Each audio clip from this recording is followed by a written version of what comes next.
Togo, 32e anniversaire du 5 octobre. Le chef de file de l'opposition donne signe de vie, publié le 6 octobre 2022 par Miadjo au travers d'un communiqué. Le chef de file de l'opposition togolaise, Gilles Christ Olympio, fait parler de lui. Dans ce document qui porte la signature de son directeur de cabinet qui agissait en Pau, par ordre, il y va de son analyse de situation, 32 ans après ce soulèvement qui annonçait les couleurs de l'apprentissage démocratique au Togo. Les partis politiques de tous les bords doivent jouer leur rôle pour l'essor du pays et le bien-être de ses fils et filles. Nous devons tout faire pour assurer le respect des règles démocratiques. Les élections libres, transparentes, démocratiques, crédibles et aux résultats acceptables partout constituent l'un des socles importants de la démocratie, de l'état de droit, de la liberté et de la bonne gouvernance. Pouvait-on lire dans le communiqué, et poursuivit le président du parti UFC, aucun parti politique ne peut tout seul résoudre les problèmes de notre cher pays et relever les nombreux défis de l'enracinement de la démocratie et de développement durable.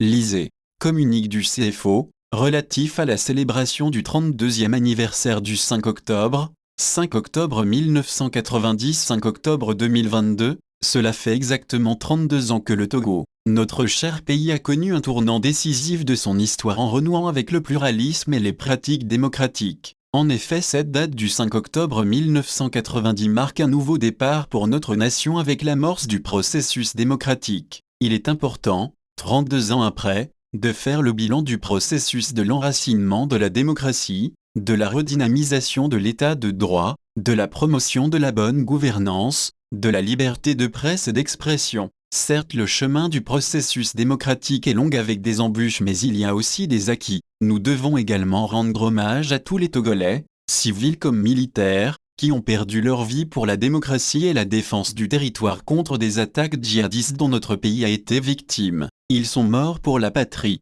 Les acteurs politiques et sociaux ont l'impérieux devoir de continuer par privilégier le dialogue et la concertation pour le développement politique et économique de notre pays. Les partis politiques de tous les bords doivent jouer leur rôle pour l'essor du pays et le bien-être de ses fils et filles. Nous devons tout faire pour assurer le respect des règles démocratiques. Les élections libres, transparentes, démocratiques, crédibles et aux résultats acceptables partout constituent l'un des socles importants de la démocratie, de l'état de droit, de la liberté et de la bonne gouvernance. Aucun parti politique ne peut tout seul résoudre les problèmes de notre cher pays et relever les nombreux défis de l'enracinement de la démocratie et de développement durable. Nous devons continuer le dialogue permanent et nous mettre d'accord sur l'essentiel pour bâtir la cité. La lutte contre la pauvreté, l'extrémisme violent, le terrorisme, la violence, le chômage des jeunes, constituent les nouveaux défis à relever au même titre que l'enracinement de la démocratie. Fait à Lomé,